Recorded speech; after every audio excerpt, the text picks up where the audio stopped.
spiritual master, His Divine Grace, Srimad Bhaktisiddhanta Saraswati Goswami Prabhupada.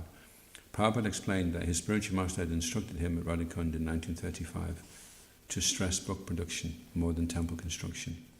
He had followed that instruction beginning with his starting Bhakti Guided magazine in 1944, and in 1958 he had begun Srimad Bhagavatam. As soon as he had published 3 volumes of Srimad Bhagavatam in India, he had started for the US in August 1965.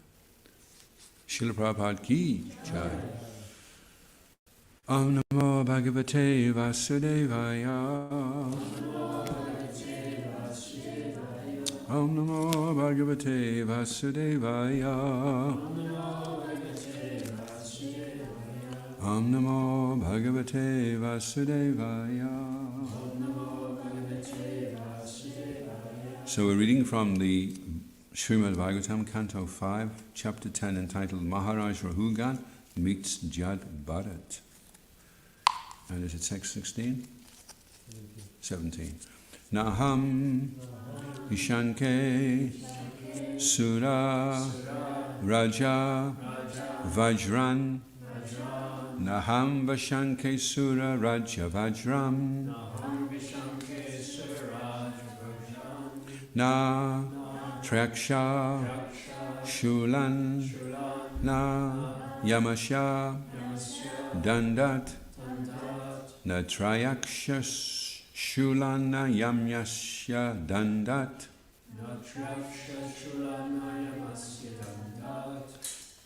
Nagni Aka Samanila Vita Pashtrak Nagnyaka Somani Lavita Pashtrak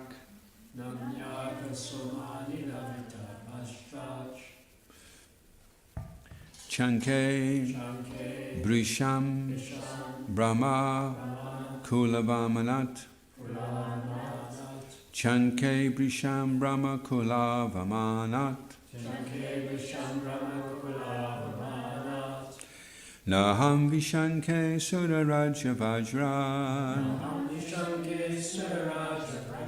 Natraksha Shulana Yamasya Dandat Nagnaka Somanila Vata Pashtrak Chanke Brisham Brahma Kulavamana Naham Vishanke Sura Raja Vajran Natraksha Shulana Yamasya Dandat Nagyaka Somanila Vita Pashtrak Chanke Brisham Brahma Kulavamana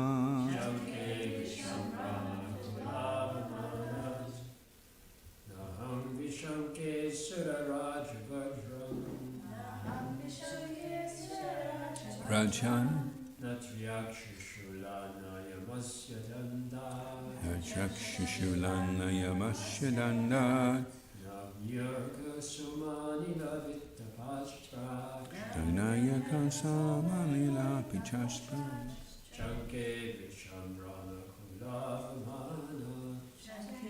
Visham Brahma Kulavamana Naham Vishanke Sura Raja Vajran Natraksha Shulana Yamasya Dandat Kasamani Lavita Pastra Shanke Prisham Brahma Kulavamana. Ladies. Naham Vishanke Sura Raja Vajran Natraksha Shulana Yamasya Dandat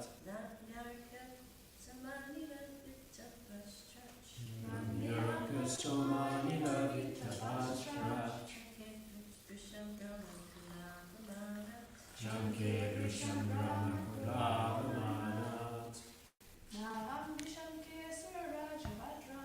Naham Vishanke Suravaja Vraja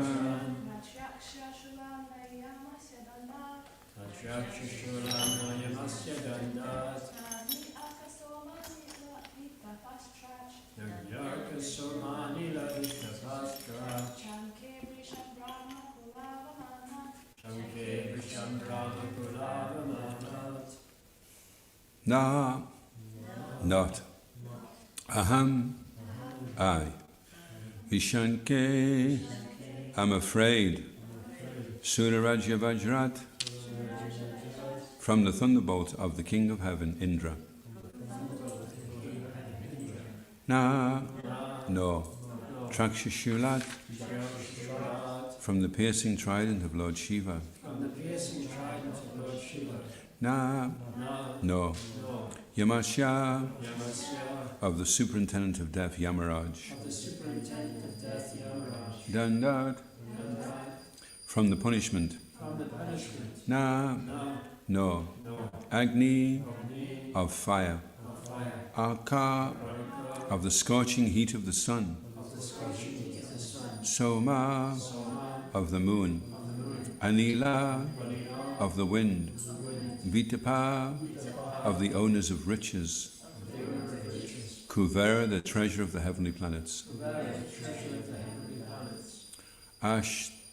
Ashtrat, from the weapons. Shanke, I am afraid. Brisham, very much. Brahmakula, the group of the Brahmins. Asvamanat, from offending. So, you know who else was called Kuvera?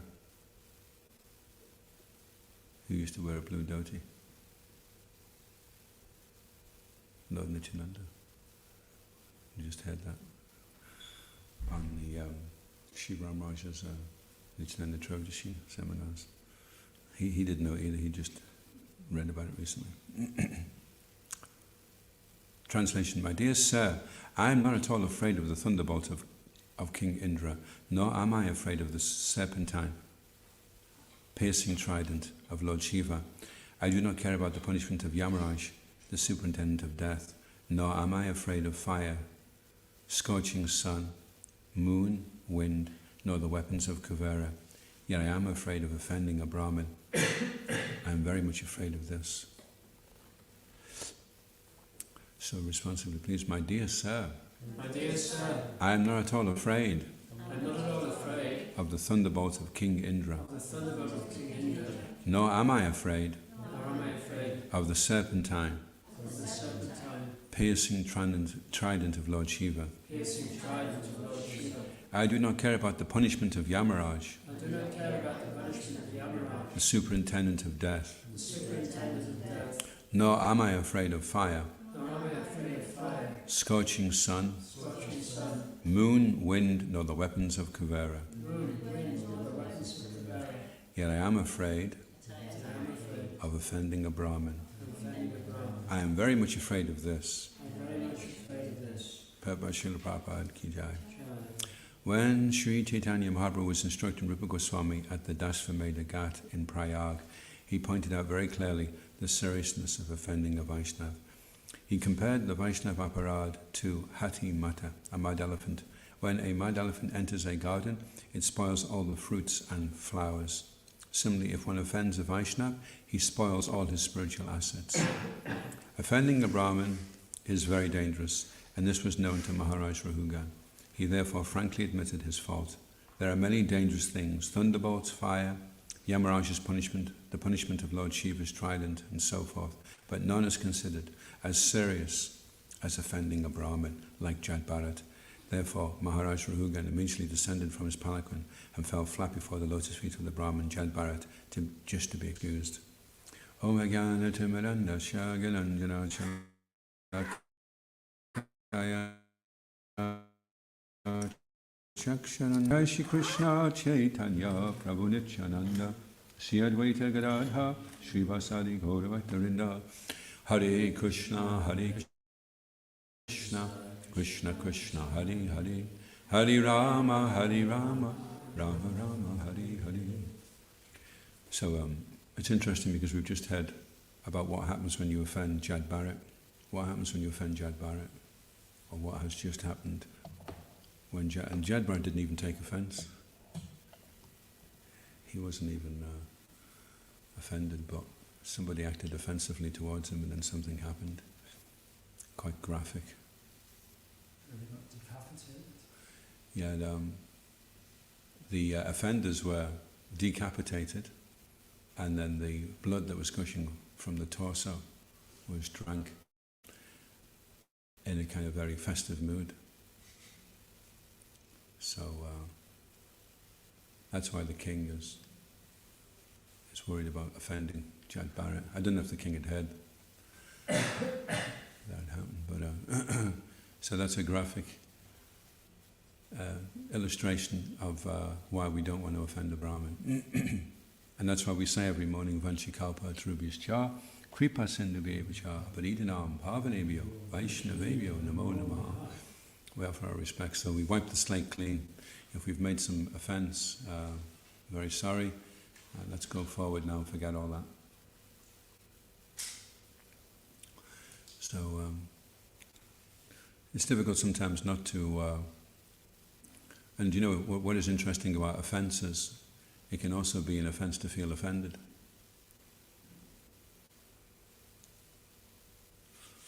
Which is a tendency for immature devotees is to feel offended all the time. How dare he speak to me like that? Or how dare they treat me like this? And so if you're going around feeling offended all the time, that's offensive.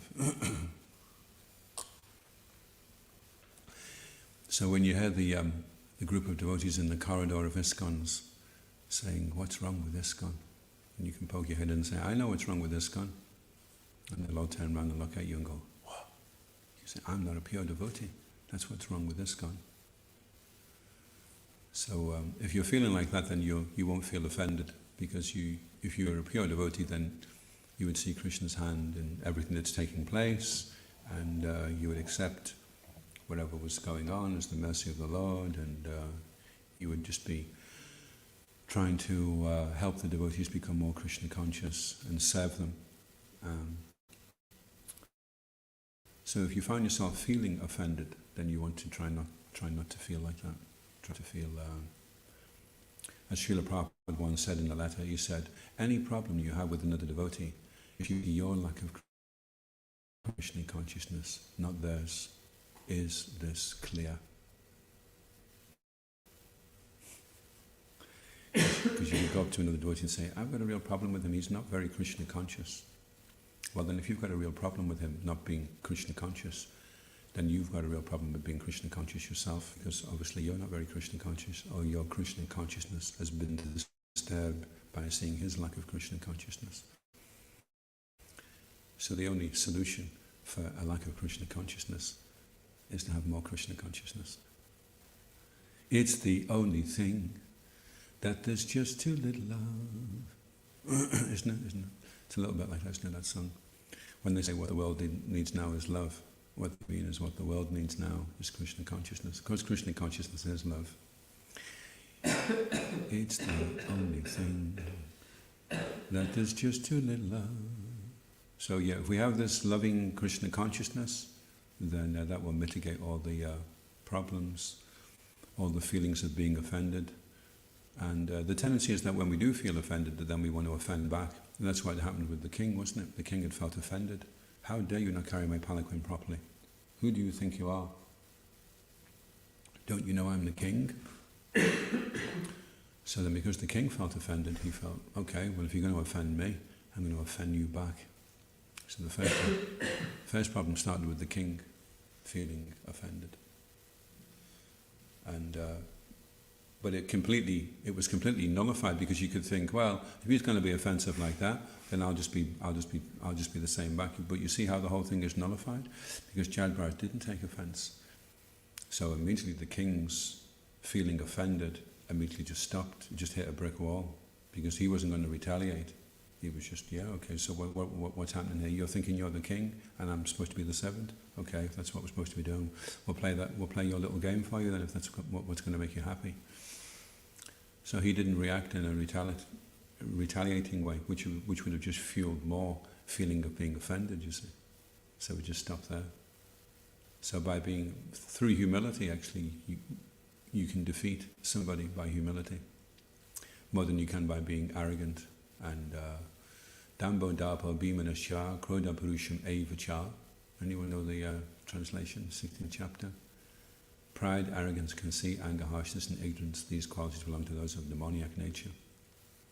So if someone's behaving demoniacally toward us, then the solution is not to be even more demoniacally back to them, but the solution is to be like Jad Bharat.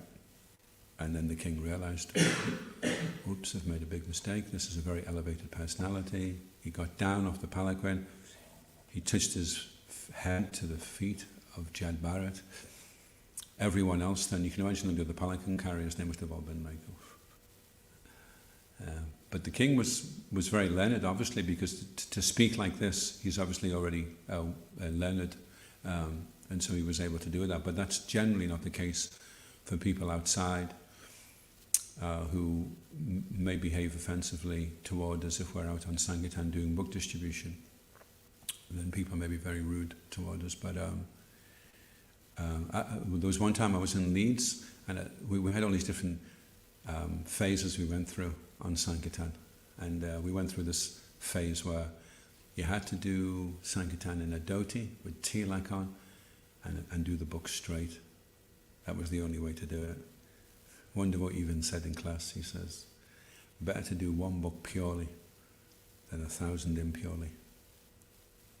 Because we were using the board and getting donations, so that was kind of frowned upon, you know. Anyway, so there I was in my dhoti in Leeds, and this man rudely barged past me. He was a businessman, obviously he was busy on his way, had a little briefcase on his hand, pushed past me, and so that happens every 10th or 20th person that actually stops. So you're thinking, okay, so there's another one.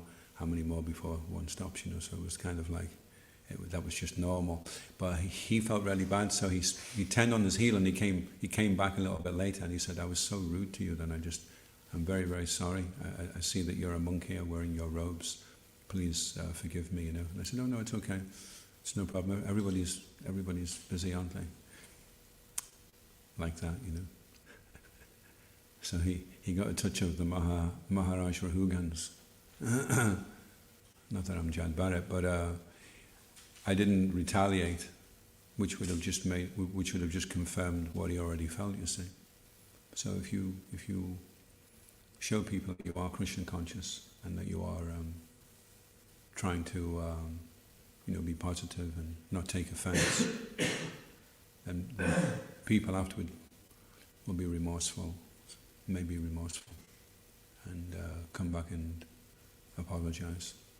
So that's sometimes the best way to communicate to people, is rather than through your words, through your actions. Actions speak louder than words. Of course, in this case, the words of Jad Bharat were very powerful to the king. The king realized right away that Jad Bharat was and Jad Bharat hadn't said anything to anybody so far. So Jad Bharat recognized the Maharaj Rahugan's potential for taking up Krishna consciousness. So that's something as well that we have to learn the art of when not to say anything and when to say something. Because if the person's not going to be receptive to the philosophy of Krishna consciousness, then there's no point trying to give that philosophy to them, you know.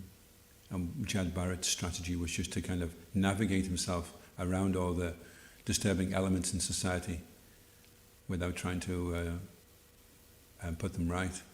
Just accept, okay, well, this is the way they are. Of course, the Majjhima Adhikari, there's 3 levels of devotee. So the Kanishta, he just likes to stay in the temple and he worships the deities. And then the Majjhima Adhikari is the second-class platform, is where he wants to go out and help give Krishna consciousness. So the Majjhima can see the devotee, the non-devotee, the envious, and the Supreme Lord. He can see these four things very clearly. So sometimes the Uttama Adhikari, which is the highest platform is that they see everyone already engaged in Krishna service and they don't need to preach. So sometimes the Uttama Adhikari comes down onto the Majjhima platform to go and preach Krishna consciousness. But the Uttama Adhikari that's behaving like a Majjhima Adhikari is more powerful than the Majjhima Adhikari because he has more mercy, more softness of heart, more compassion, more purity of love. So his potency by which he's able to preach to people, because there's so much purity behind it, people are able to accept a lot more. But anyway, but Jad Bharat has decided to be a Majjhima Adhikari to the king and give him some direction. And because he is so elevated, then his words carry a lot of potency. Srila Prabhupada said, purity is the force. So the force with which you can affect other people. If you're ever out distributing Srila Prabhupada's books and you don't feel very potent, your potency is determined by your purity. So if you're very pure, then when you speak, you'll have a very big impact on people's hearts. Purity is the force. Preaching is the essence. They say the difference between people who are psychologically disturbed and people who are not as the psychologically disturbed cannot differentiate between circumstance and essence. So they get caught up in circumstances all the time. And they don't see the essence. So preaching is the essence. So that's really good. If you're getting caught up in circumstantial consideration, just cast a sweeping glance over the whole situation and decide, okay, what's going to be useful here for preaching? Because that's the essence. That's why we're doing everything, whatever it is. It's all, the essence is preaching. Utility is the principle. So that's yukta vairagya. Whatever we can use, if we can't use it, then we just abandon it. It's of no use. If we can't use it in Krishna service, it's of no use. Or we learn how to use it in Krishna service. So that's utility, is the principle. And then books are the basis. And the reason why books are the basis is because there's Guru, Sadhu, and Shastra. So Shastra is the books, and the Shastra never changes. So the Guru and the Sadhu are only bona fide if they're in a line with what the books are saying. So books are the basis. Everything is built upon the books. All the philosophy, even the temples. Like we're putting a foundation in right now for a woodshed. So you dig about 2 feet down and you put concrete in and you swish it around with a metal bar with some water and it sets in 3 minutes. So it's 3 minutes later you come back and it's rock solid, you know. And we've got 20 of those posts, so the structure is very, very solid. It's been bedded in, is the expression. So the bedding in of Krishna consciousness, the foundation, are the books. Everything is based on the books. Where does it say that in Prabhupada's books? It says it in Prabhupada's books. That's why when I venture onto Facebook, it's usually with a quote from Srila Prabhupada's books, because nobody can argue with that. So just put that on. Read something nice and I just share that. Any questions or comments?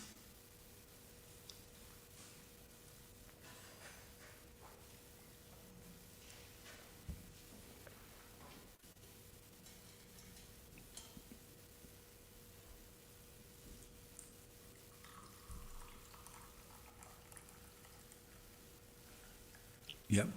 Yeah, thank you very much for a nice class. Nice to remember Sankirtan as well.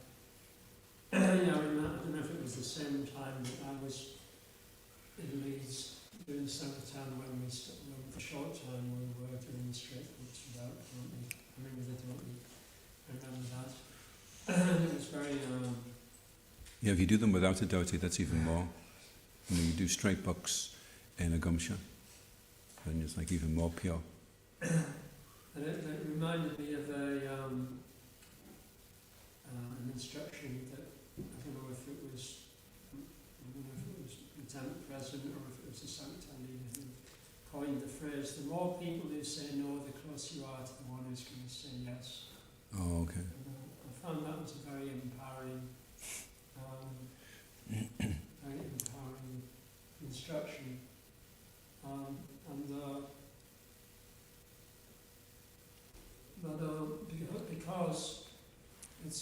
to be the case that if I was able to accept the reaction of everyone I approached as being, in one sense, beyond my control, although I was aware that if I was like really inconsiderate or not seeing the person as potentially being able to take up Krishna consciousness, then then they may see that, they may pick that up, and that wasn't what I mean by not being concerned about how people react. But I found that if I was able to maintain that consciousness, then when someone did stop who was interested, then I was in the right consciousness to be able to immediately engage with that person. And I remember discussing this with Priya Kund that that Krishna, well, we make decisions about where we're going to go to do preaching, and it may take some time. There may be someone in that town that would really benefit, like Maharaj Rahugana, who's already qualified, and they would really be able to benefit from meeting a devotee. But it's going to take some time for the super soul to inspire that person to get on the bus and come out into the city to meet you, if you haven't already pre-arranged that you're going to be there at that time. And anyway, but the reason I'm mentioning this is that we can also have the mood that everyone has the potential to benefit, and therefore we should try to engage with everyone kind of empathically, you could say. We could try to really understand where that person is and how we should present Krishna consciousness to them. But in doing so, unless we are on that very high platform of a high Madhyama or an Uttama Adhikari, there's a good chance that we're going to become exhausted, that our energy, mental, intellectual and spiritual energy will become exhausted by trying to accommodate everybody's psychophysical nature. Whereas if we just say, well, the more people who say no, the closer I am to the one, like Maharaj Rahugana, who is going to say yes.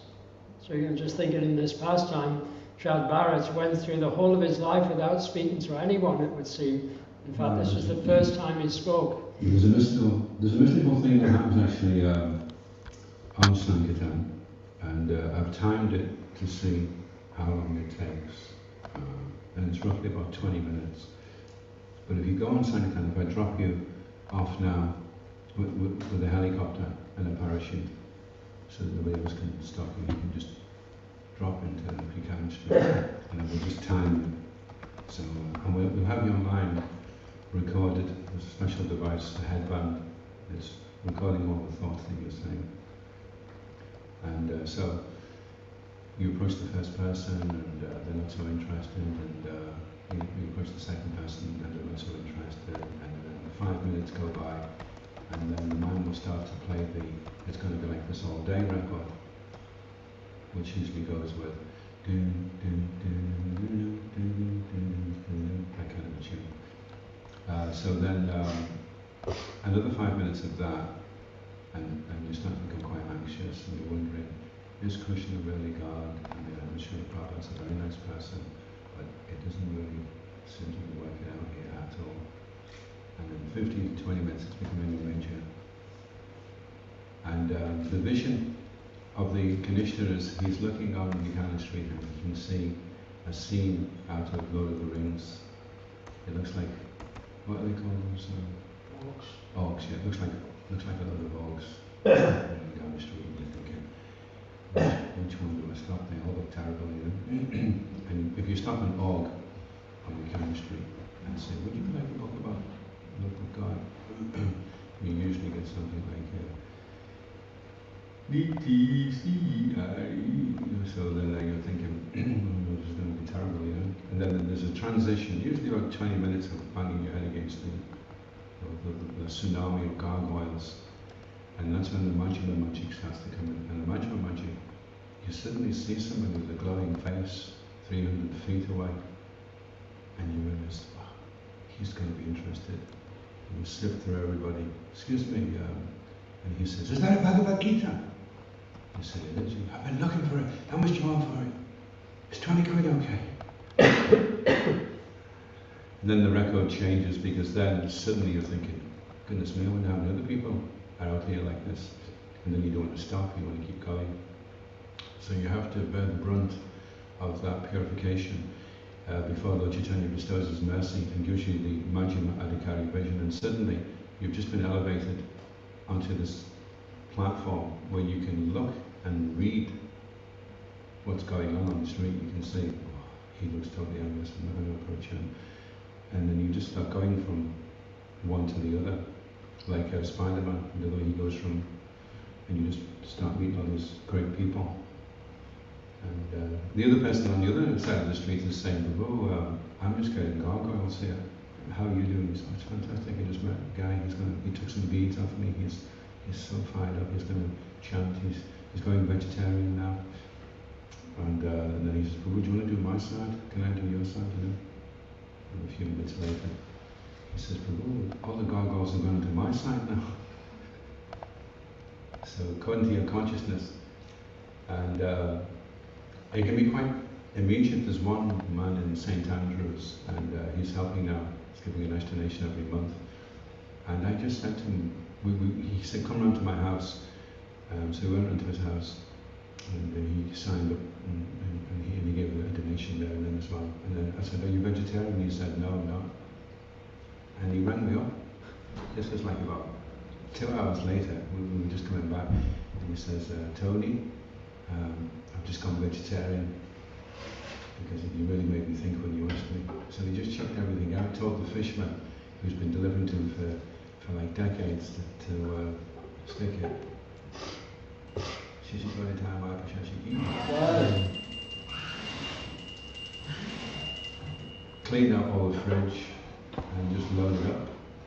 And then he rang up about, I think it was the next day, and he said, by the way, do you distribute free vegan food? And I said, yeah, we do. And he goes, okay, well, I've been giving this to a charity that does meat, but I'm going to start giving you 100 a month instead. So he shipped it over to us. So it's like huge changes take place, just very quickly, just by asking a few questions, and just Srila Prabhupada's books are like that as well. You know, I'm sure we've all experienced that when we first came in contact with Srila Prabhupada's books, and we read the statement, and we knew that when we read the statement, we were never going to be the same again after we'd read that statement. For me, the statement was, when I was a kid, I didn't know whether I believed in God or not, and I was thinking, well, if God's just there in the church and you can do what you like outside the church, that's not the type of God I want to believe in. He seems really puny. And Srila Prabhupada said, I'm not sure where it was in the books, but he said, God is aware of our psychic movements. And I thought, okay, so then that's the one that I want to believe in. If there is a God, he's going to have to be one that's aware of my psychic movements. So then there's an internal dialogue going on, because God knows your thoughts, he knows what you're thinking. And that's why it's the most intimate relationship. You can't have a relationship with anybody else other than God, or someone who's completely connected to God, who knows your psychic movements. So that's a very intimate. We're all looking for the perfect relationship. You get a perfect relationship with someone who knows what's going on internally. And that's why on Sankirtan it's very important to listen to what people are saying, and not listen to what your mind is telling you that they're saying, just to listen to what they're saying. Hearing is not only important for hearing the holy name, because if you hear the holy name nicely, then you'll hear Krishna talking to you. But if you can hear nicely, then you'll hear people talking to you. And for some people, it may be the first time in their life that someone's actually listened to them. And a lot of the time when people are speaking, we're thinking, well, what am I going to say to this? So we become preoccupied with our response. So then we stop listening to them. We're just listening to ourselves, listening to them, which isn't really listening to them. And then when we speak, it doesn't quite click with the person because we didn't really hear them in the first place. So, to some degree, we can become a little aware of people's psychic movements by developing this ability to actually really listen. That's why they say the greatest present you can give somebody is your presence. And in fact, they say the essence of empathy is just to be very present with the person. And sometimes you don't even say anything, the person's very hurt, maybe something terrible has just happened, and they're in so much grief, and you're just there with them, you're just present. It's like they have a saying,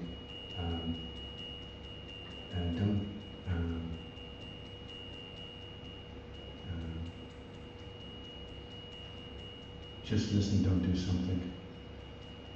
Something like that. It's the Buddhists turn it around to them saying, don't just stand there, do something. They say, don't just do something, stand there. Just be there. Don't do anything, just listen, just give the person your presence. And when a person realizes somebody is listening to them, then that in itself is a connection, you see. And a little dialogue can start to take place. Because if a person you stop on Sankirtan realizes that you're listening to them, they're able to listen to themselves, hear themselves better. And a lot of the time they have the solution to their problems. You don't have to give them a solution. You just have to listen. And then they'll come with the solution themselves. And then you can confirm it. It's easier to confirm when somebody has kind of stumbled across themselves rather than you trying to push that on the person. And so sometimes you have to be very patient as well. It's like when you're going around the shops, you see the person every year, for maybe half an hour or an hour.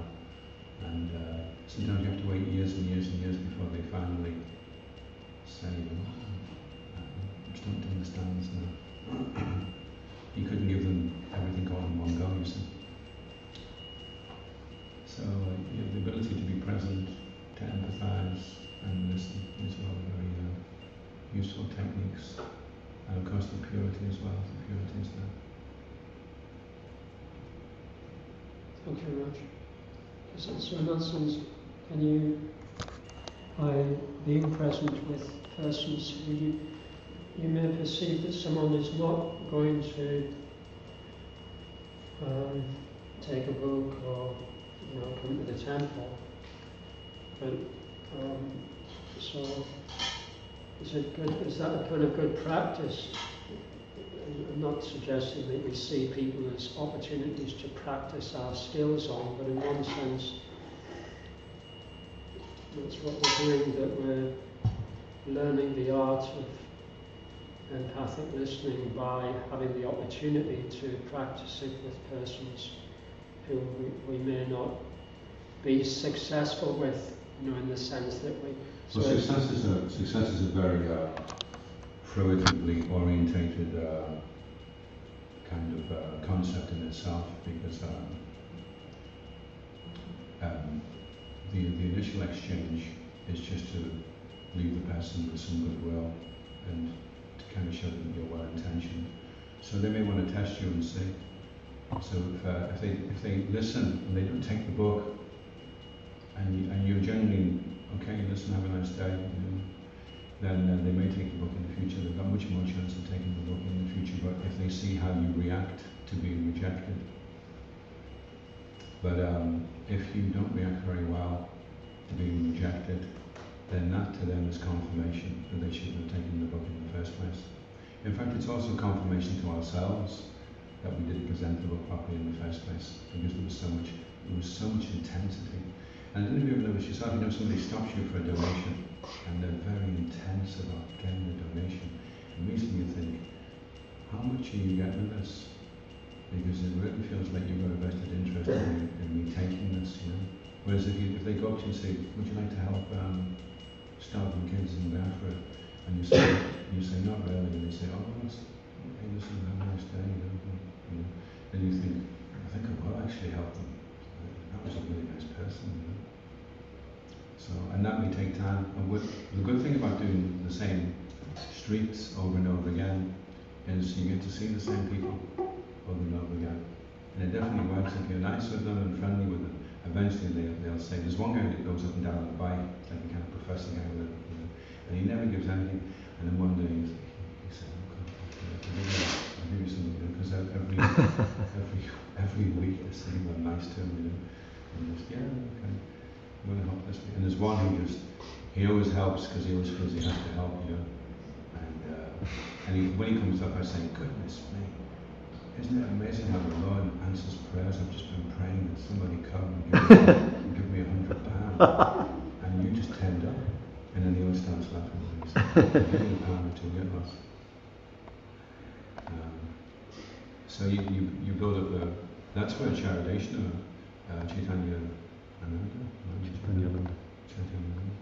he cultivated the whole street, so he had everybody eating out of his hand, he had people doing favours for him, he had plain clothes, he knew all the plain clothes, if there was any problem, he was just like, and the next minute these plain clothes just front watch this guy, The guy was giving him a bit of hassle, and the guy was like, these plain clothes just came out as marshmallow. So he cultivated the whole street actually. He did a fantastic job. He used to do puja till she told us that. He used to get out later than everybody else, sleep late, less than anybody else, and do more than anybody else as well. He was like regularly doing 300. So it was phenomenal. It was an amazing place for a while. Really, really amazing. He was totally empowered.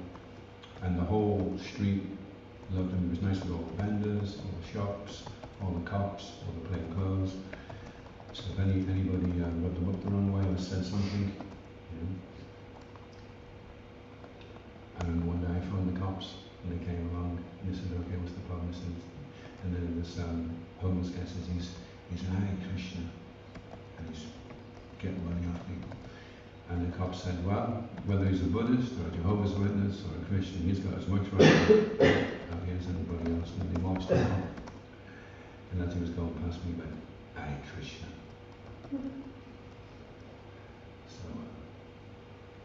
So if you keep going to the same places and you keep behaving in the right way, then the real success is measured by time. You see, you can go and do a fantastic result and have a successful day on that day, or you could bash away for years and it doesn't seem like very much is happening, but you continue on, you keep on trying. So that's the real success, is that you can sustain an endeavour over a long period of time. That's success. And then what happens after that? Well, that's up to Krishna. What happens after that? Very hard to really assess what is success.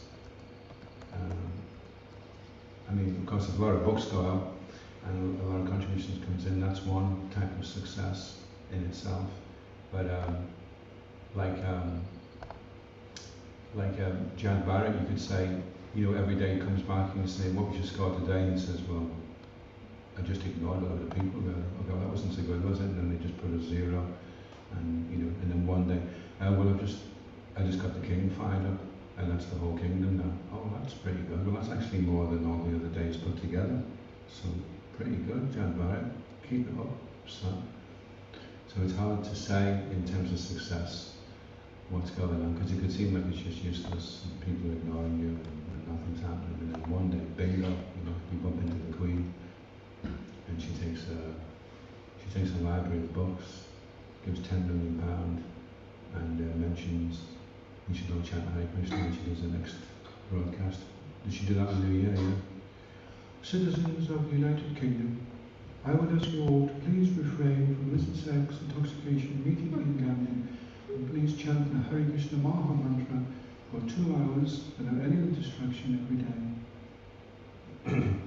That would be like a massive result, right? Bhaktivinoda Thakur said, didn't he? He said, I will personally take that person who gets the Queen to chant or something, back to God, and something like that. He made some statement like that.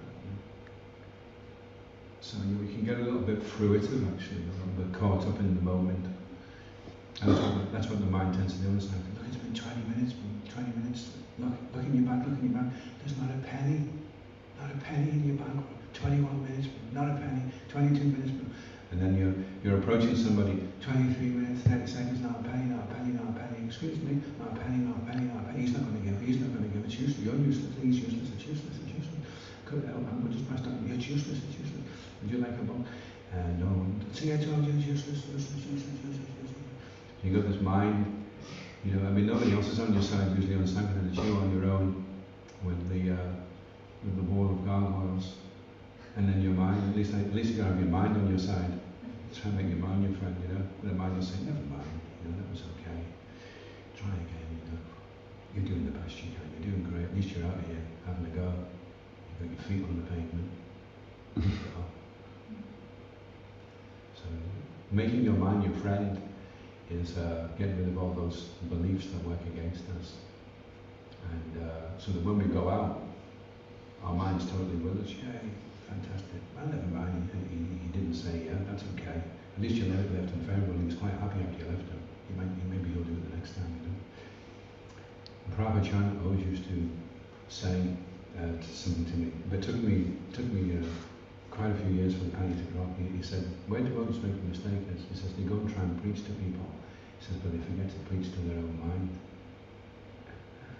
And I never thought that you would have to do that, but actually, you have to actually say to the mind, look, it's okay, you know. Okay, so they haven't given up on it, it's fine, you know. Just calm down, it's okay. We'll have an ice cream in half an hour, okay? We'll just keep going for now. We're going to sleep in the car if we need to, don't worry, we can get a new pair of boots. Let's just do this, okay? And then half an hour later, the mind says, what about the ice cream and the boots? And say, do you really want them? Nah, not now, this is so good, you know. So you have to preach to the mind, you have to trick the mind. The mind's like a stupid little kid inside your head, actually. The problem is we take it too seriously.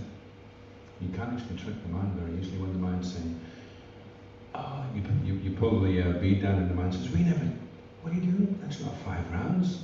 It's only been half an hour. And you go, oh sorry, and you pull the bead back up and you chant and the mind says, we're going to get all on like this. You know, it's 5 rounds. So you pull it back down and then the mind says, you're going to count that on you. You said you do 16 rounds, you're cheating, you're going to do 15, come on. And you pull it back up again and the mind's like, come on, for God's sake, it's getting off a chord tonight. And you must have chanted it, you must have read it anyway. So the best thing to do is, you just say to the mind, well, we know we chanted it, so we'll just do 17 rounds today, but go down to 50 or 60. And then the mind says, oh, that's fine, yeah, I'm okay with that. So that's how stupid the mind is. I mean, you'd think the mind would know you were doing it, right? But you can do it. You can trust it. So you can preach to your mind. And that's why we read. We read so that we can, the reading is preaching to the mind, actually. So that we become enthused to chant, do service, and do everything that we're being asked to do. That's what we do. That's what the sadhana is for. Sa means to bestow, and Dan means wealth. Sadhana means to bestow upon yourself the greatest wealth, the holy name, and reading the Shastra. Okay, I'll finish there. ISKCON Guru Vrinda Jai. Srila Prabhupada ki Jai. Gaur Premanandi. Haribol. His Grace Adhoksaja Krishna Prabhu ki Gaur Premanandi ki Jai Ho.